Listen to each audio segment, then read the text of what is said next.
Hello and welcome. I'm Nick Ellis, and today we're going to be talking about managing multiple teams and multiple projects in Jira Cloud and what that looks like. If you're looking at something maybe a little bit smaller, only a single team or a single project, I think you'll still probably find this useful. We're going to talk about how we manage a single team and how we grow that into multiple teams and how we scale that out. This kind of reflects my own experience. So I started, as a developer, rose up to a Scrum Master, eventually became a manager, and kind of like I've seen a lot of these projects develop from the bottom, from the top, from the middle. I've got kind of a varied perspective on how these things play out, and yeah, let's just jump right into it. So this is me. I'm a solutions engineer here at ALM Works. So today we will be mostly talking about structure. Maybe we can get a little bit into Gantt as well. But definitely an expert on all of our products and be happy to talk about any of those if anybody's interested. So today we'll talk a little bit about how Jira Agile boards work, what they're good at, what they're not good at, and then maybe look at structure and some kind of different approaches. All of these we'll be talking about, how we're managing different types of teams, how different types of teams work well, and how teams of teams work, and how we scale those things out, especially for larger organizations, because it can get into a lot of complexity, it can get into a lot of challenges and a lot of headaches, and I'm sure plenty of the people here have experienced those. So yeah, and then if we have a little bit of time at the end, we'll show Gantt Cloud, kind of build on the things that we'll talk about in the beginning. Yeah. So, skip the slide there. So yeah, let's talk about Kanban boards. So I assume everybody is familiar with Jira Cloud, or at least some version of Jira. So Kanban boards are great. They're kind of like your simplest possible board. They're really great for small teams. It's really great for just, we want to manage the work in progress. That's the only thing we want to manage. We're looking at things in their stages of development, in their statuses. We're just focusing on the present work, and there's not a lot of overhead. There's not a lot of extra stuff on top. It's just, we want to work as much as possible. I think of this as, being super agile and working really well for a lot of teams. We're focusing on getting the work done. We're limiting, process and overhead. But again, this works really well when you're at like a really small, one team. This becomes much more difficult when you're talking about multiple teams, when you're talking about teams of teams. This is not a strategy that I would go for if I was trying to manage 12 different teams. But the UI is great. It's very simple. It's very obvious. Even if you haven't, used Jira a lot, I'm sure that you'll see this and just be like, oh yeah, that makes sense. It's very intuitive. The Scrum boards are a little bit more structured, a little bit more rigorous. This kind of gets into a little bit more of my wheelhouse, and it's a little bit more, we're focusing on what's going on in a slightly larger time scale. So usually a week or a couple of weeks, we've got our teams, we're making plans, we're committing to certain work. This is less focusing on just what I'm doing today, but what I'm doing this week, what we're able to deliver. And so these teams have more of kind of an outlook of what's going on. They have, a 2 week, a 4 week, a 6 weeks plan. A Kanban team might be able to tell you the next thing that they're working on, but like something more like getting a timeline can be a lot harder. They're focusing more on the plan, less on the work. There is more overhead. You generally have those meetings for, pre-planning and retrospectives and things like that, which are definitely good. They definitely improve the process. But I've definitely seen teams get into the place where they spend too much time on the process and not enough time on the work. So it's always a balancing act. Then we've got roadmaps. I'm sure a lot of you are familiar with roadmaps as well. Now we're getting into a little bit more complexity. So they're giving us, a hierarchy. We're also going to see a timeline. This is, again, focusing more on the plan, getting more information, trying to, get a longer timeline. Maybe with the Scrum boards, we're talking about a couple of weeks. Maybe with this, we're talking a couple of months. But we're always trying to, expand how far we can actively plan as we're iterating and changing that plan in an agile fashion. Again, this is really good for tracking ongoing work. Yeah, hopefully these are things that you've seen before. So yeah, so they generally have one level of grouping. I think of all of these tools, all three of them, as saying, there's one dimension of breakdown. For Kanban boards, it's status. For Scrum boards, it's sprint. And for the roadmaps, it's epics. So we've got one level of grouping, one level of breakdown, and often that's all you need. Often that's more than enough. You focus on your one most important dimension, and that can be fun. That can work really, really well. They're generally ordered by rank. We can run into problems when we start to get to multiple boards, or we start to want to get into more configurability, more flexibility. That's an inevitable problem of having so many different teams.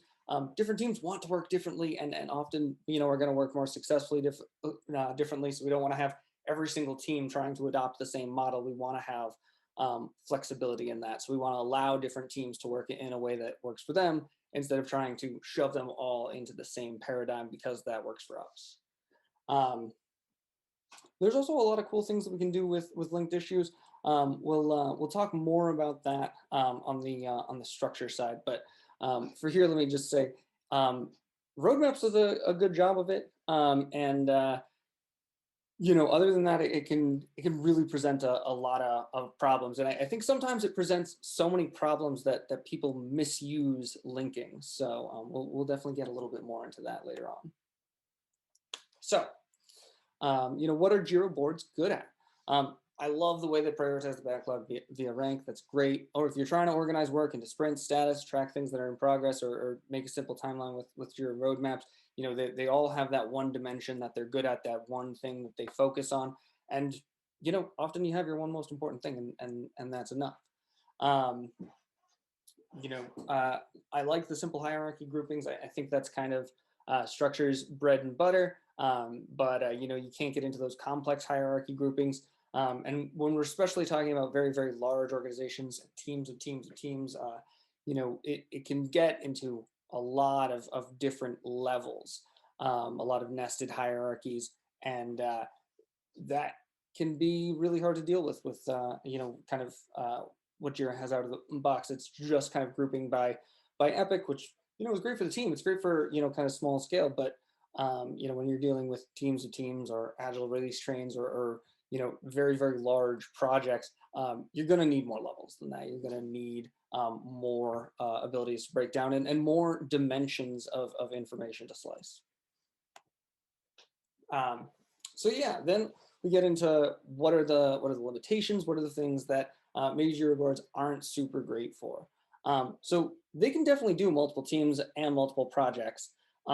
We start to get into more difficulty when we try to do things like teams of teams, teams that move in between, that are cross-functional, teams that are partially allocated, and dealing with team cross-dependencies can all be specific challenges. I talked to a lot of different people of a lot of different levels of complexity that they deal with in their Jira, and it's a fine line. Like there's definitely the ability to deal with multiple teams, but I think when you get into a lot, 20, 30, 40, 50 teams, you're gonna have to have something a little bit more complex, especially when there's a lot of interrelationships and overlap. We wish that we had perfectly separated, non completely decoupled projects, but that's not usually the reality that we deal with. The other thing is, these things need to be dynamic. They are very dynamic in Jira, so you can't represent as complex relationships, but they are dynamic, and structure is dynamic too. I think that's super, super important. We're in a very fast-paced world. Things are changing all the time. I'm sure, like, you have a lot of people making updates all at once. We need to be, up to the minute with that stuff.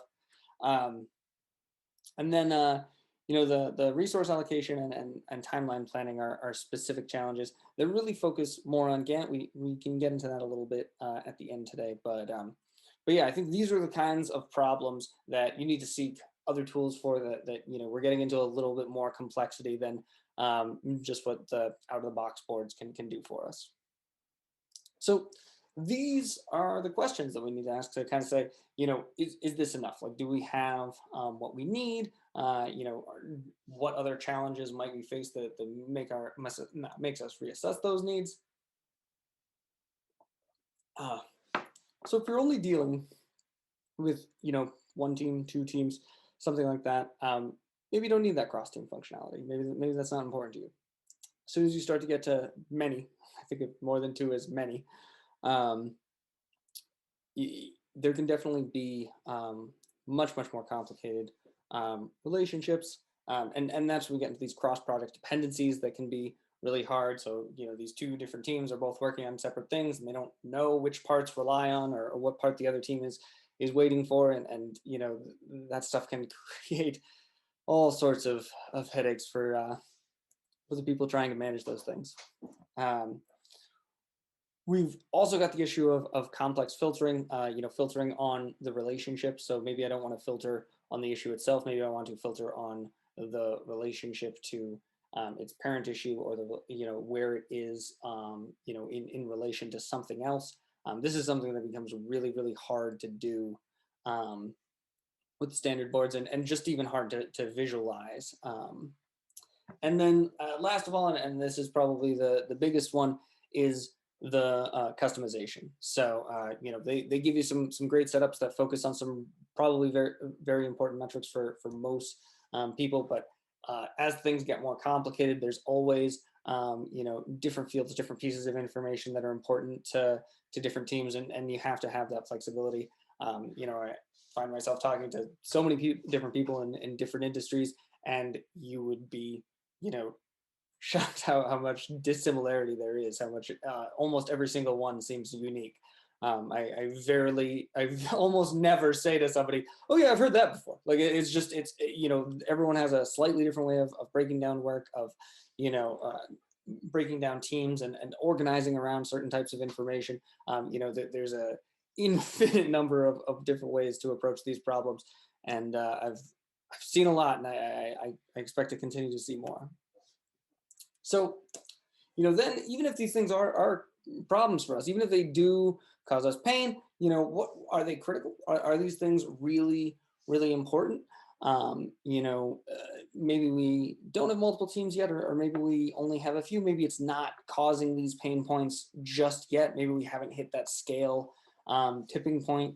Maybe we only have a few projects, because it's very different. As somebody who's got 10 projects, 50 projects is very different than somebody who's got more than 1,000. So I mean, this can be a difficult question of, like, where is the scale? Where is it too many and too much complexity? But that's a question that every organization has to have for themselves. Are these things critical? Do we have these cross-project dependencies? Maybe you're in that beautiful situation where you have very decoupled work. Your teams can do their own thing, and they're not dealing with either overlapping projects or inter-project dependencies and things like that. That simplifies things a lot. You're lucky if you don't have to deal with those problems. And then, I keep touching on this, dynamic and nested hierarchies, having a lot of different levels of hierarchy. I think that is great. It's really nice. And in a lot of organizations that I've seen, there's really no way to get from a very small task, like a subtask, or less than one day, like a very small piece of work, and connect that all the way up to some like large company initiative. Usually there's no way to do that, and that's bad for everybody. Leadership wants to be able to connect work to the initiatives that they're setting out, and the goals that they're setting out. And you want people on the ground floor who are doing the work to be able to link up their very tiny pieces of work with how that fits into the bigger picture, and with how that fits in with the vision for the company. That puts everybody on the same page. It's great for every single rung of the hierarchy. And then as we get more pieces of data, as we get more complexity, as we get more projects and more people and more teams and more headaches and more everything else, the need for that complex filtering increases as well, which is something that structure definitely specifically excels at. So yeah, I mean, let's jump right into it. No more abstract. Let's actually go and take a look. So here I have a simple Kanban board. I keep talking about one level of dimension of breakdown, and the one dimension of Kanban board being the different statuses that we're in. But you can actually see we have two swim lanes here. So this is two levels of two dimensions of breakdown, and it's really true. We can argue whether it's 1.5 dimensions or 2 dimensions of breakdown, but this is basically the upper limit. We can break things down in 2 different ways, and the 2 different ways that are common and work pretty well for most groups. Moving things from statuses, we can see what's in progress, we can see what's done, we can tell what's going on, but maybe status is not the most important field for us. Maybe we have so many statuses that this becomes a really difficult board to work with. And when we get into that complexity, I mean, this board has less than a dozen issues in it. When we start to get to that scale complexity, we're going to need something more complicated. So this is how it looks in structure. So I've got my high level, company-wide initiatives at the top, and they extend down, so my initiatives, and then my second level initiatives, which are specific products that we're working on. And then these break down to specific epics, specific things that we want to do. And we don't really need the further level of breakdown. We could obviously get, stories and subtasks and bugs and whatever else. But as far as, the leadership, whoever's managing the teams of teams, this is kind of what they want to see, and this is our, big picture, long-term plan. Probably wouldn't be using story points. That's kind of a silly example here. But being able to see, the fixed versions and what's going on with these projects, we can add a lot of different layers of dimensions. And we've also got different projects here. So I've got an initiative project here, as well as a Gantt project, as well as a pages project. So these cross-project dependencies, so I can see different projects where different teams are doing different types of work. And adding more levels of breakdown is really, really easy. So we can get a lot more information density, a lot more levels of breakdown, and just a lot more flexibility about what we can do on the board. Then over here, we're looking at a little bit of a lower level, more like the actual team executing on the work, like our Scrum board. And so here we've got our current sprint that's ongoing, and then we've got our next sprint that's going on. Again, I really like a lot of this stuff. I think this is a really good way of organizing information. But again, we've got that one level of dimension. I've got my my sprint as my breakdown, or I can break down by version or by epics. But ultimately, this second dimension of breakdown is ultimately the most that I can get. And if I want to or if I want to include more information, if I want to break down into more different subgroups, that's not really something that's going to be well supported here. We're going over to structure, and I've got Gantt open because it just can't wait to be shown. So I've only got this one level of dimension. I'm only breaking down by sprint, but it becomes really, really easy to add more dimensions just as needed. So all of a sudden, I'm breaking down by the assignee, and the assignee on top doesn't actually make sense. So we'll just flip that right there. So now in my sprint, I can see work assigned. It looks like we're pretty even here. 7 points for Mario, 6 points for Nick, 8 points for Slava. So maybe Slava's a little bit overloaded, but maybe he's the senior engineer on the project. Maybe he can handle a few extra, story points of work. Maybe it'll be helpful to break down by another level as well, and we'll take a look at status. So we'll see what status their work is in, and we'll just do that on. I was not trying to sort. There we go. We will group based on status. And again, this is just kind of goes on top as a natural fit there, but that doesn't really make sense. So I'll do this on the bottom underneath assignee. And we can see Mario's got some work in progress and he's got something else to do. It looks like my work's already done. I've only got this one thing to do. So maybe I haven't updated that ticket. I can check in with myself, see what's going on. And then Slava's actually already done with his his smaller ticket and he's working on his bigger one. So maybe he isn't overloaded. Maybe we're fine. But I had a board with one level of dimension, and I added 2 additional levels of dimension very, very quickly, very easily. And that's what structure wants to be. It wants to be flexible. It wants to be dynamic. It wants to allow you to change it and look at it through a new lens, like at the snap of a finger. And also, I don't really have a lot of fields here, but the information density can get really, really high. We can add any field available to Jira, essentially, and then just, make this a really, really useful place, whether you're somebody on the team level trying to understand everything that's going on at the story subtask level, like, what am I doing today? What's going on? Or if we're trying to look at that really, really long-term plan, we're trying to look at those company initiatives, we're trying to plan out next year. Both of those are very valid use cases. And both of those are very different pieces of information that we're trying to look at. But doesn't matter the structure. So yeah, just kind of going over what we looked at there. We can group on any field. There are a ton of different fields, that are important to different organizations, and it's just, don't add any of these if you're not already using them. But if you're already using them, they're a great place to start. Some people heavily rely on those fixed versions, those release versions. Some people abuse labels and throw all sorts of information in there.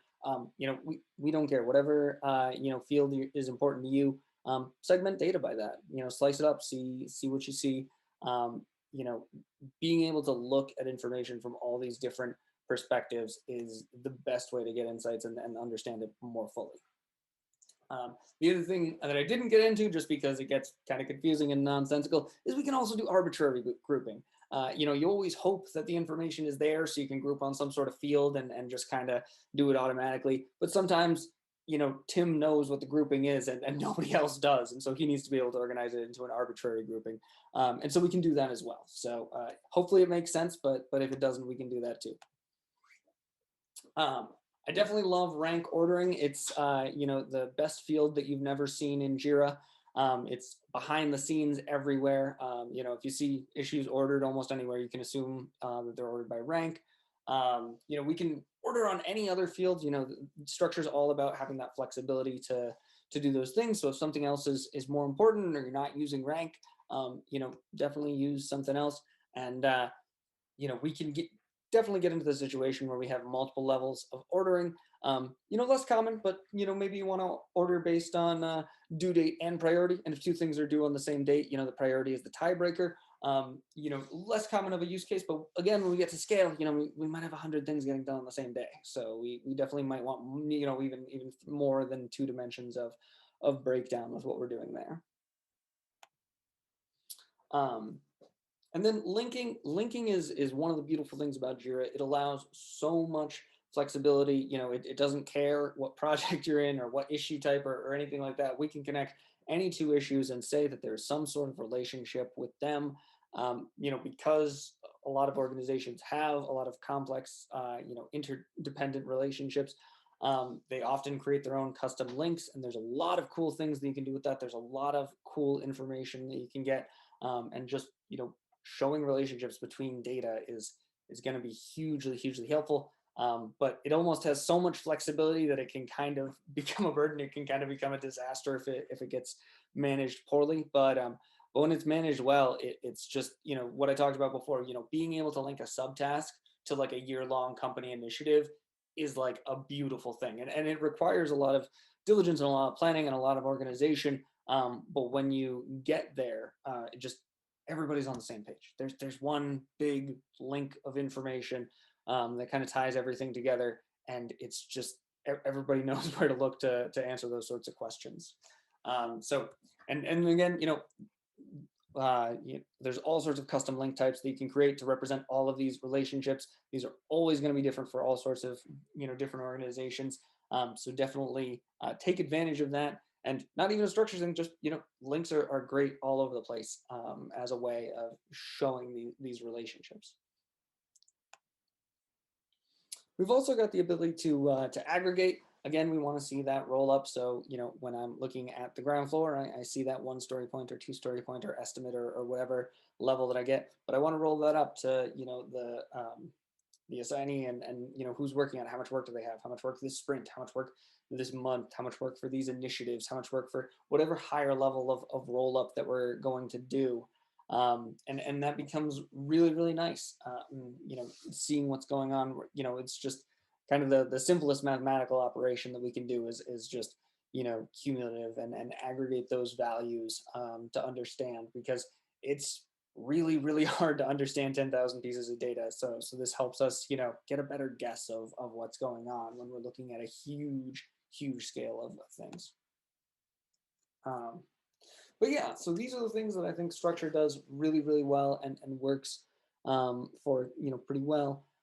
So definitely multiple teams, multiple projects. We can do those on a single board. We can do those on multiple boards. We can do both. Representing those cross-project dependencies is really, really nice. It encourages people to use linking, and it helps us show, when one issue does not belong to a particular project. We have a lot of flexibility in the ability to define those hierarchies, and those hierarchies are unlimited. So that way, it's really, really easy to have a very, very deep nested hierarchy where you go from the smallest piece to the largest piece and can see everywhere along the road.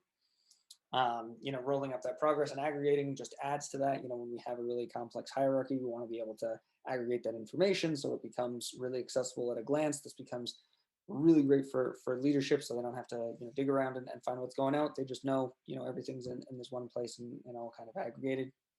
And managing the backlog for multiple projects at once is just it can get into a lot of difficulty, and structure can really, really help some flexible ways for doing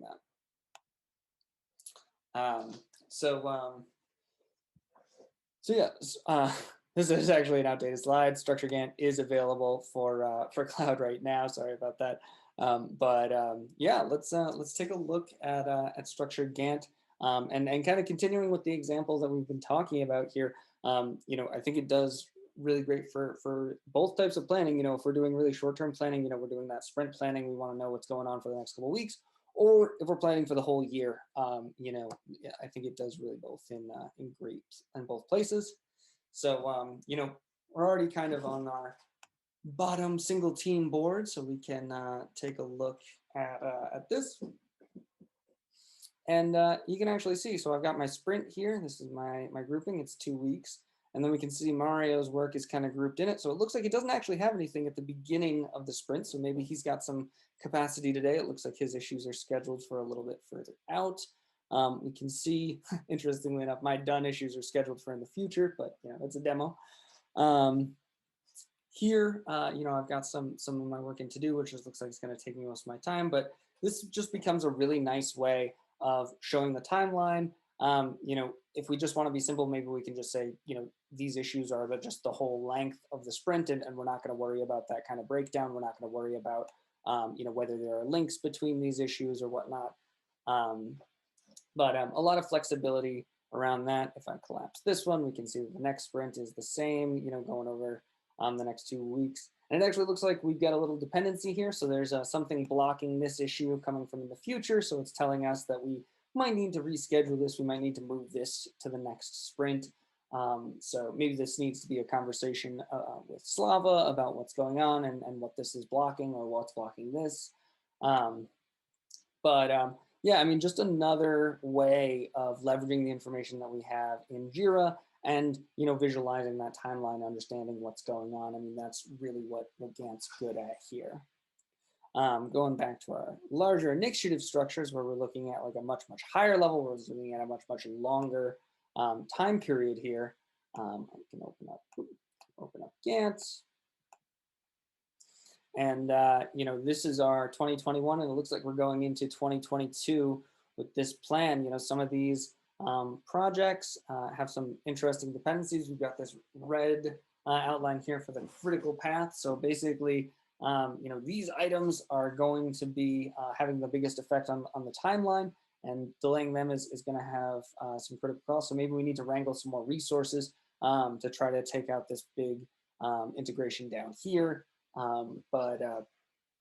Just a really, really helpful way of trying to visualize and understand like a very, very, large piece of information. And of course, these, epics are getting fed information from there. stories and subtasks, and that whole idea of being able to roll up information to a very high level to see what's going on for the whole organization is really, I think, the core strength. And even if that's not something super critical to you today, hopefully it will be soon. Eventually you kind of deal with these problems when you get big enough and are fortunate enough to run into them. But yeah, that's about all I got. I don't think we have the ability to take questions right now, unfortunately. But we'll definitely be posting this on YouTube. Definitely reach out to me directly if you have any questions. Oh, little here there. But thank you so much for doing my talk today.